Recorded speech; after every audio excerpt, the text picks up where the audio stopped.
Hi guys, तर आज मी बनवत आहे फ्लावरची सुकी भाजी. चला बघूयात. त्यासाठी पहिले फ्लावर्स असे छोटे छोटे तुकडे करून घ्यायचे आहेत. नंतर त्याला धुवून घेऊया 1-2 पाण्याने स्वच्छ. शेंगदाणे घ्यायचे आहे थोडेसे, ते पण भाजून घ्यायचे आहेत. थोडेसे भाजले की त्याला मिक्सरला बारीक करून त्याचा कूट बनवून घ्यायचा आहे. एक कांदा, एक टोमॅटो इथे मी कट करून घेतलेला आहे. कढाई घेतली, त्याच्यात तेल टाकलेलं आहे. मोहरी, जिरे आणि कांदा टाकायचा आहे. तो पण छान गोल्डन ब्राऊन होईपर्यंत भाजून घ्यायचा आहे आपल्याला.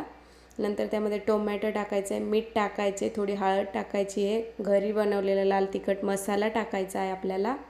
तो पण छान मिक्स करून घेऊया. नंतर त्यामध्ये फ्लावर टाकायचे आहे धुवून घेतलेली.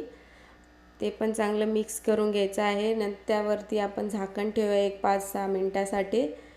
पाणी नाही टाकायचं याच्यामध्ये, वाफेवरतीच बनवायची आहे ही भाजी. शेंगदाण्याचा कूट टाकायचा आहे. नंतर त्याच्यावरती कोथिंबीर टाकायची आहे, मिक्स करून घ्यायचं आहे. बघू शकता इथे फ्लावरची सुकी भाजी तयार झाली आहे. खूप छान लागते. तुम्ही पण बनवून बघा. व्हिडिओ आवडल्यास लाईक करा.